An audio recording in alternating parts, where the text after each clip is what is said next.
Drinking some water can help with the dizziness. Oh, and lying flat on your back helps too. Thank you, Bennett. Seems like you really know your stuff. Well, when life gives you lemons. Bennett, weren't you feeling dizzy too? Stop pushing yourselves, both of you. Get some rest. We'll continue when you've gathered your energy.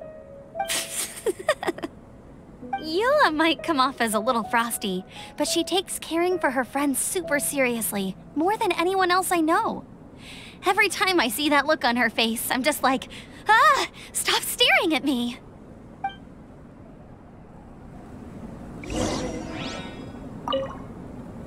Traveler, I know what that look means. What's on your mind? Maybe seasoned veterans have an instinct for it. I sense it too. Something seems to have changed, but I can't confirm for sure. It could be difficult to verify.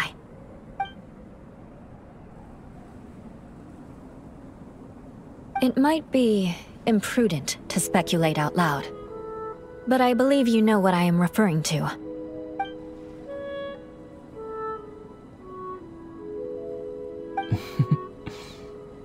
Traveler, I think...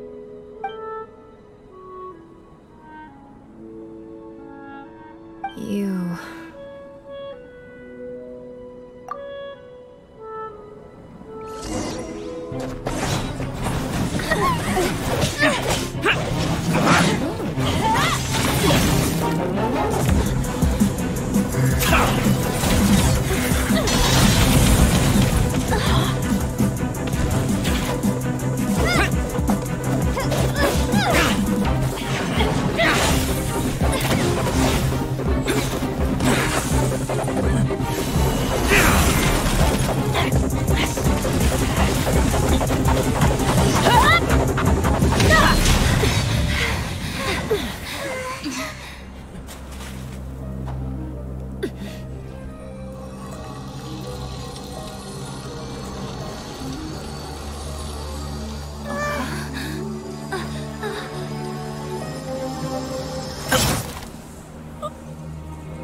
Albedo, what?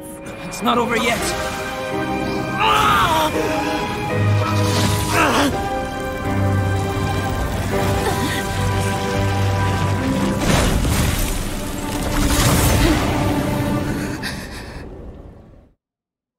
Brace yourselves.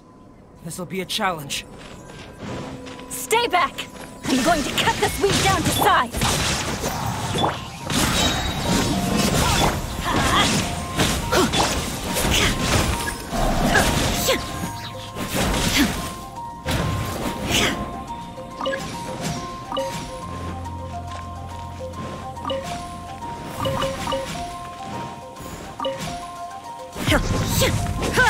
Illusion shattered!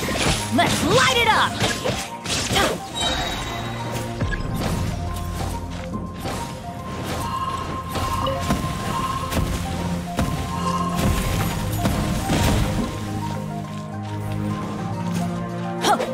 Why do they never miss? I'm going in! Ha! Inazuma shines eternal!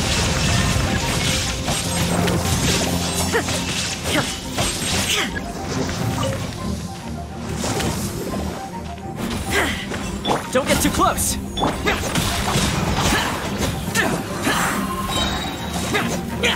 Here's backup! Lament! Worthless! Here! Worthless! Here! Worthless!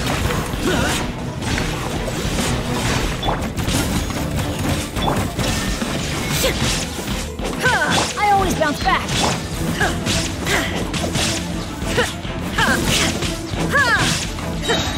Torn to oblivion!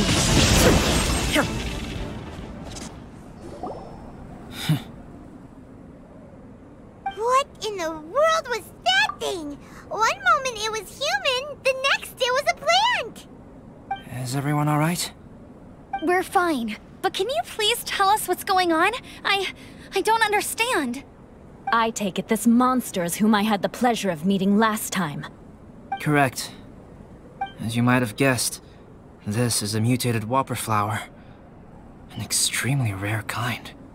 But can Wellflowers turn into humans? Not typically. But conditions on Dragonspine are far from typical. Perhaps the dragon's blood seeped into the land, then was passed to the monsters via the ley lines, accelerating their rate of mutation. How could that happen? This mountain is home to the remains of Durin, the venomous dragon. If there is anywhere in the world one might expect life to do unfathomable things, it would most likely be here. Durin was an artificially created life form. Its existence is nothing short of a miracle, and proof of countless possibilities. In other words, this mountain we stand on is a cradle of life's profoundest mysteries. A vast and terrifying hotbed of possibilities. The avalanche. It must have been the work of this impostor. Agreed.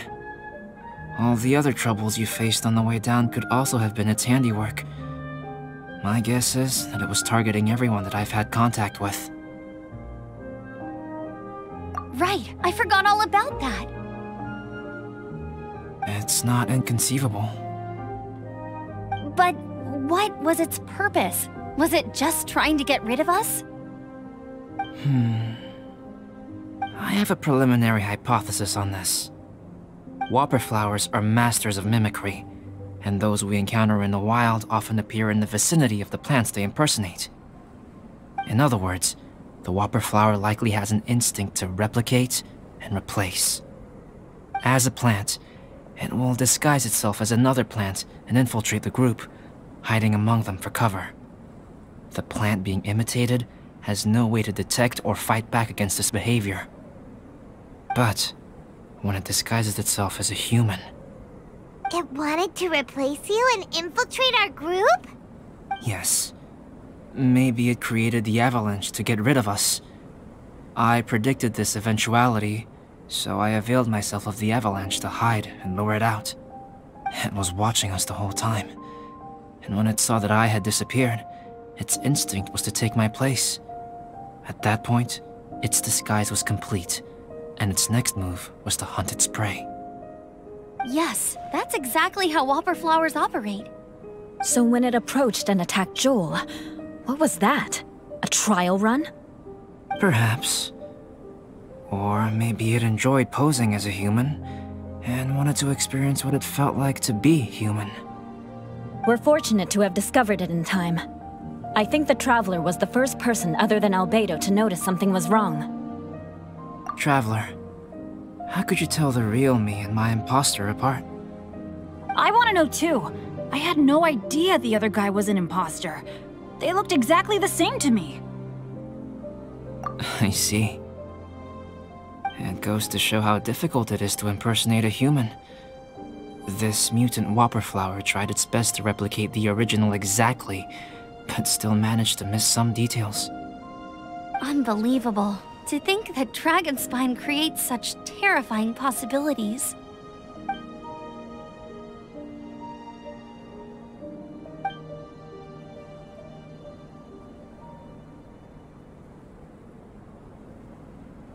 Anyway, at least we won in the end. It looks like my method did work after all. I used up all the bad luck, and the good luck finally came through. About that. If you're referring to having fallen down the mountain and avoided injury, well, that's because I was secretly protecting you. Huh? Well, that still counts as good luck to me. Yes, that's not an unreasonable way of looking at it. Okay. We've been delayed long enough. Time to move on. Yeah, let's go!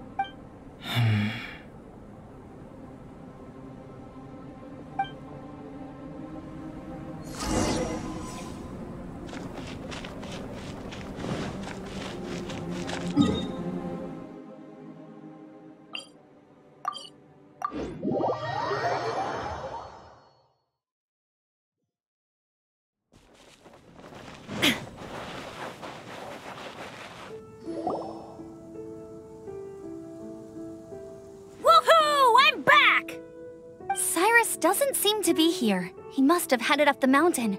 Let's wait for him here. Amber, are you feeling better? Yep, all good now.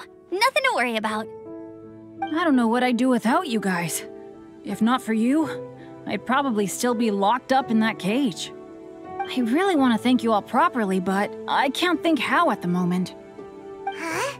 You must be pretty used to being on the receiving end of people's kindness by now, though, surely. You probably need it often enough, given your situation. Come on, don't put it like that.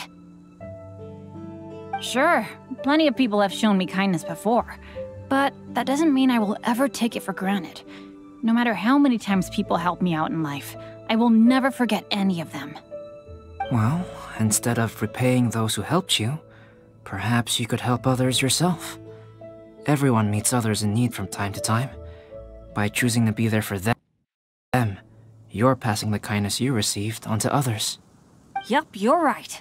That's what I've always tried to do, and will always continue to do.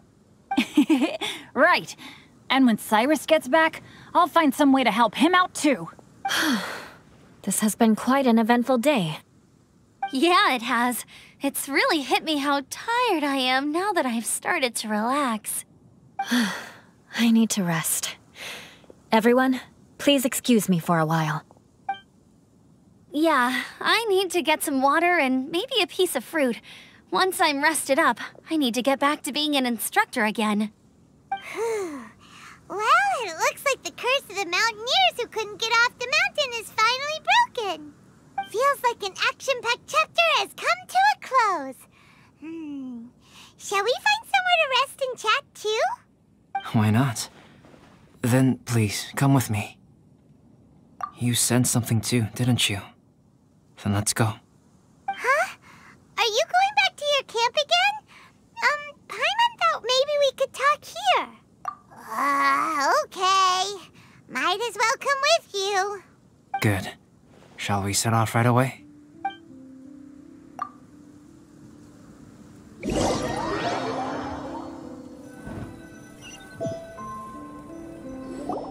Sorry for bringing you back here once again. Some topics are best discussed in private. Is this about the imposter? That's right.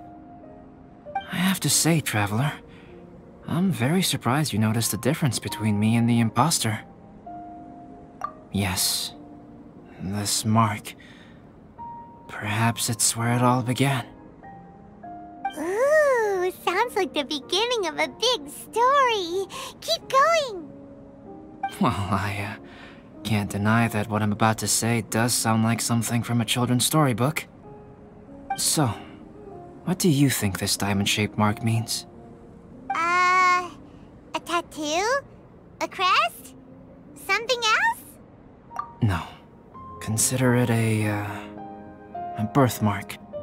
Have you ever seen an intricate glass ornament and wondered how it was made? Well, one method for crafting with glass is a technique known as glass blowing. Glass blowing is not a widely known art in Teyvat. For this reason, glassware made in this way is usually very expensive. As the name implies, glass blowing involves blowing air into a hole, much like blowing up a balloon. This type of glassware is known for having a pontal mark at the point where the blowpipe was inserted, where the hole was sealed at the very end. This mark is a sign that the item was crafted by a human hand. Sounds kind of amazing. It is a wondrous and beautiful art form. Alice says that these marks are seen as proof of the maker's fine handiwork, the only flaw in an otherwise perfect work of art. My mark is something similar to this. The difference between synthetic and natural life lies in the directional flow of the life force. The energy of a natural life form flows out from within. That's why flower buds bloom and curled leaves unfold. And it's the very reason we watch and wonder at blossoming flowers. Creating life artificially, on the other hand, involves, to a certain extent, the introduction of an external source of energy into the embryonic life form. When the hole where the life force was infused is sealed at the end, it leaves a mark not dissimilar to the pontal mark in blown glasswares. The alchemical substance drips and spreads out in all directions, resulting in this rather ingenious diamond shape. Wow! So that's where it came from. This mark is a sign of my artificial origins, and proof of my imperfection as a human. I presume that the impostor intentionally avoided replicating this mark, so as not to become less than perfect himself. You are fundamentally different from other people. I have few qualms about sharing my secrets with you. Just as Paimon said, it all sounds like a story. Even if you were to tell anyone else, they would regard it as nothing more than a tall tale. The transcendent and miraculous are not the only things to which human beings aspire. They pursue the everyday, the ordinary, to a far greater extent than I would have ever imagined. People like to believe that those who are thoroughly different from themselves could only ever exist in stories. It makes things much easier. Or, in other words, all of the unfathomable things we've seen recently would make good material for a novel. I have friends who write novels. If they wrote this story, it'd probably be even more complex. Making up stories is easy. Even Paimon can do that. Oh. I didn't know you had that kind of talent. Paimon's the best guide into that. Making up stories is a piece of cake. In that case, how about we have a storytelling contest? We can base our stories on the events of the last few days. Sounds great! But we still have to help out the Adventurers Guild. I understand. Creativity is something that cannot be rushed. Take your time, and come back when you have found some inspiration. We'll see whose story is more compelling. Deal! Okay, we'll regroup with the Adventurers Guild for now. Sure.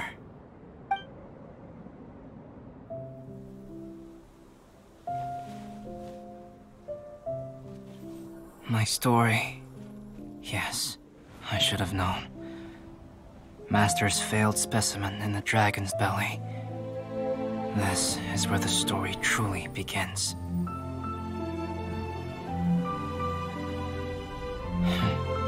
If we switched places, if you were the survivor, then as the abandoned experiment, the failure of the primordial human project, I'd want to replace you too. I would replicate your appearance, study your alchemy, and create miraculous life forms to divert your attention. I would wait for the right moment, then dispose of you and the Traveler, the sole person to have known your secret. And then, I could finally experience the joy of being brought into the world.